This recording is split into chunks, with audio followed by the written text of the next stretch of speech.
चीन की नई साजिश आई सामने। चीन ने अपने रेगिस्तान में छोड़े एक साथ 12 लाख खरगोश। सच जानकर हिल गई पूरी दुनिया।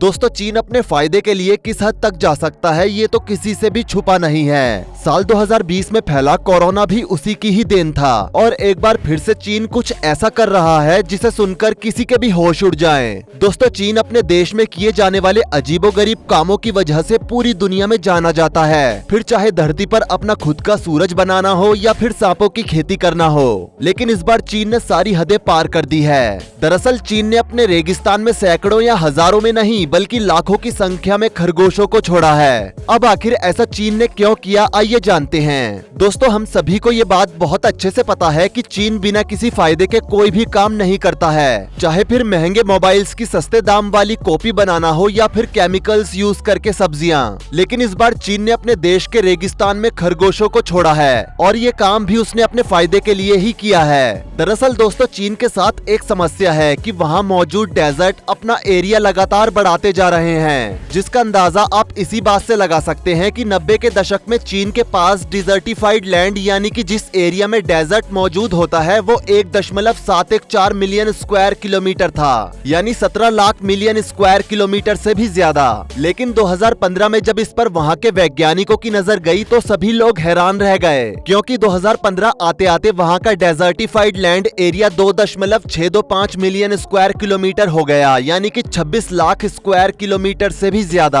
और ये एरिया पूरे चीन के एरिया का 1/3 है। अब अगर आपके मन में भी ये सवाल आ रहा है कि रेगिस्तान का एरिया कुछ ही सालों में कैसे बढ़ा, तो आपको बता दें कि नेवादा रेगिस्तान के शोध संस्थान के इकोलॉजिस्ट लिन फेंस्टरमेकर ने रेगिस्तान में काफी लंबे समय तक खोज की थी और उन्होंने बताया कि जिस इलाके में साल में 10 इंच से कम बारिश दर्ज होती है उसे रेगिस्तान मान लिया जाता है। कुछ वैज्ञानिकों का तो ये भी कहना है कि ग्लोबल वार्मिंग के चलते दुनिया भर के रेगिस्तानों का दायरा लगातार बढ़ता जा रहा है और अगर उनके लिए कुछ किया नहीं गया तो ये आने वाले समय में और तेजी से बढ़ेगा। वैज्ञानिकों के एक शोध के मुताबिक मंगोलिया और चीन के वेस्ट नॉर्थ तक फैला इलाका सबसे तेज रफ्तार से रेगिस्तान में बदलता जा रहा है और अकेले मंगोलिया और चीन के बीच फैले इस गोबी रेगिस्तान का एरिया वर्तमान में 12 लाख वर्ग किलोमीटर हो चुका है। गोबी रेगिस्तान हर साल करीब 10,400 वर्ग किलोमीटर का दायरा बढ़ा रहा है। वैज्ञानिकों ने जब इसकी रिपोर्ट चाइनीज अथॉरिटी के सामने पेश की तब जाकर उन्हें होश आया और उन्हें ऐसा लगने लगा कि उन्हें इसके लिए बड़े कदम उठाने चाहिए। अब दोस्तों, जैसा कि हमें पता है कि चाइना पॉपुलेशन के मामले में दूसरा सबसे बड़ा देश है और इतनी पॉपुलेशन के चलते वहाँ के लोगों के रहने के लिए जगह और खाने के लिए सब्जियां भी चाहिए। अब जिस हिसाब से वहाँ के रेगिस्तान का विस्तार हो रहा था वो वहाँ की अथॉरिटी के लिए सोचने का विषय था, जिसके लिए एक मीटिंग रखी गई। मीटिंग में उन्होंने ये डिसाइड किया कि इस रेगिस्तान के बढ़ते हुए विस्तार को रोकने के लिए वहाँ पर फॉरेस्टेशन की जरूरत है, यानी कि जंगल लगाने की। फिर क्या था, वहाँ के रेगिस्तान के बढ़ते हुए एरिया को रोकने के लिए वहाँ पर प्लांटेशन किया गया, लेकिन ये चीज काम नहीं आ रही थी। वहाँ लगाए जाने वाले सभी पेड़ पौधे कुछ ही दिनों में सूखने लगते थे।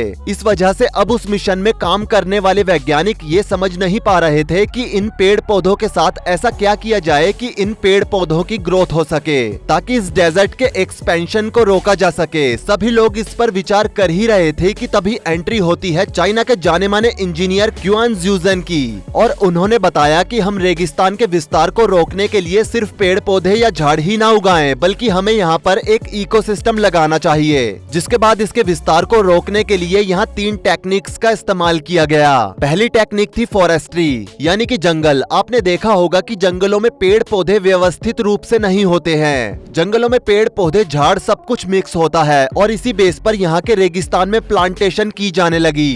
दूसरी तकनीक ये लाई गई कि वहाँ का एग्रीकल्चर इम्प्रूव किया गया ताकि वहाँ के लोगों को रोजगार मिले। अभी जैसा कि हमने कुछ देर पहले आपको बताया कि चाइना आबादी के मामले में दूसरे स्थान पर है और चीन के पूरे क्षेत्रफल का 1/3 हिस्सा सिर्फ रेगिस्तान में बदल चुका है। एग्रीकल्चर इम्प्रूव करने के लिए वैज्ञानिकों का ये मतलब था कि वहाँ के लोगों के लिए रोजगार का एक नया अवसर मिल सके। एग्रीकल्चर के लिए यहाँ पर सबसे पहले उस तरह की फसलों को चुना गया जो कि रेतीली जमीन पर आसानी से पैदा हो सके, लाइक गाजर, चुकंदर, खीरा, खरबूजा, तरबूज, मेथी और मूली। इन फसलों को यहाँ पर भारी मात्रा में उगाया गया जिससे लोगों को रोजगार मिला। फॉरेस्ट्री और एग्रीकल्चर दोनों को ही वहाँ पर सबसे पहले प्रमोट किया गया। अब वहाँ पर फॉरेस्ट्री और एग्रीकल्चर दोनों ही उपज चुके थे जिसके बाद इसमें इकोसिस्टम डालने के लिए एनिमल हस्बेंड्री यानी कि पशुपालन को ऐड कर दिया गया। अब इस रेतीली जमीन पर इंटीग्रेटेड सिस्टम बन चुका था, यानी कि यहाँ पर अब फॉरेस्ट्री भी थी, एग्रीकल्चर भी था और अब वहाँ पर एनिमल हस्बेंड्री भी ऐड करी जानी थी। लेकिन अब ऐसे में चिंता का विषय ये था कि रेत में सिर्फ ऊंट ही अच्छे से पनप सकता था, पर ये सभी के लिए सोचने का विषय था, क्योंकि उन्हें ऐसे जानवर को यहाँ पर पालना था जो कि तेजी के साथ ब्रीडिंग कर सके, यानी कि कम समय में ज्यादा बच्चों को जन्म दे सके। जबकि रेगिस्तान का जहाज कहे जाने वाले ऊंट एक बार में सिर्फ एक ही बच्चे को जन्म देते हैं और उसका प्रेगनेंसी टाइम करीब 13 महीने का होता है। और अभी हम आपको पहले ही बता चुके हैं कि चीन में उस समय रेगिस्तान का विस्तार करीब 10,400 किलोमीटर पर ईयर हो रहा था। ऐसे में ऊंट के प्रजनन से ये संभव नहीं था कि वहाँ पर इकोसिस्टम बन पाए। इस सवाल का जवाब सब तलाश ही रहे थे, पर किसी को इसका जवाब नहीं मिला। तब क्युआन जूजन ने एक रिसर्च की। उस रिसर्च में उन्होंने ये देखा कि कौन सा जानवर कम समय में इस जमीन पर ज्यादा तेजी के साथ ब्रीडिंग कर सकता है। काफी रिसर्च और सोच विचार करने के बाद उन्होंने चुना फ्रांस की एक खरगोश प्रजाति को, जिसे रेक्स रैबिट के नाम से जाना जाता है। इन खरगोश को क्युआन ने इसलिए चुना था क्योंकि एक खरगोश का प्रेगनेंसी टाइम 30 से 32 दिन होता है और एक खरगोश एक बार में 5 से 8 बच्चों को जन्म देता है। बता दें, एग्रीकल्चर वाले किसान ही इन खरगोशों का पालन करते थे और इनकी ब्रीडिंग भी कराते थे।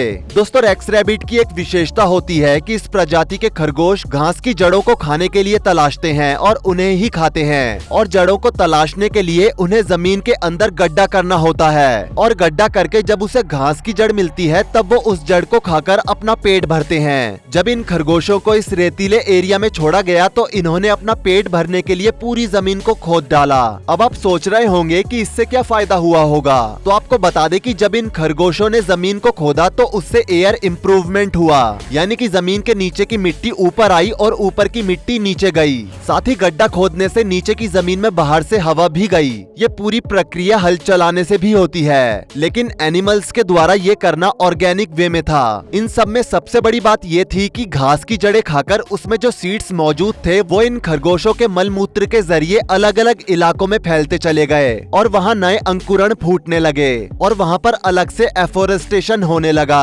वहाँ पर इनके घास के खाने पीने के बिहेवियर के चलते और इनकी खुदाई के तरीके की वजह से बीज फैलने लगे और वो पूरा इलाका ग्रीनरी में तब्दील होने लगा। दोस्तों, जो पूरा इलाका कुछ सालों पहले तक रेतीला हुआ करता था, धीरे धीरे वो अब ग्रीन होता चला जा रहा था, यानी वहाँ पर अब हरियाली आने लगी। पहले चाइना की रेगिस्तानी जमीन के ऊपर वेजिटेशन कवरेज 3% ही था, यानी कि 100% जमीन पर महज 3% ही सब्जियां, झाड़ियां और पेड़ पौधे देखने को मिलते थे। लेकिन जब क्युआन के सजेशन के बाद रेक्स रैबिट को यहाँ पर छोड़ा गया तो ये वेजिटेशन कवरेज का एरिया बढ़ गया और साल 2021 में ये एरिया बढ़कर 84% हो गया, यानी कि अब इस समय चीन में 84% से भी ज्यादा ऐसी जमीन है जहाँ पर आपको जंगल, झाड़ी और पेड़ पौधे देखने को मिलेंगे। और जैसे जैसे ये जमीन बढ़ती जाएगी उतनी ही ज्यादा जमीन नॉर्मल लैंड में कन्वर्ट होती जाएगी और रेतीली जमीन के स्थान पर एक नया हरा इकोसिस्टम वहाँ पर डेवलप होता जाएगा। ये काम करने से चाइना को शुरुआती दौर में थोड़ी परेशानी जरूर हुई, लेकिन चाइना को अब उसका फायदा होता जा रहा है। ऐसा इसलिए क्योंकि शुरुआत में जब एनिमल हस्बेंड्री की जा रही थी तो उनके पालन और ब्रीडिंग का काम वहाँ के किसानों को दिया गया था, पर उस समय वहाँ के जो किसान खुद ठीक से खाना नहीं खा पा रहे थे वो इन खरगोशों या अन्य जानवरों का ध्यान क्या ही रखते।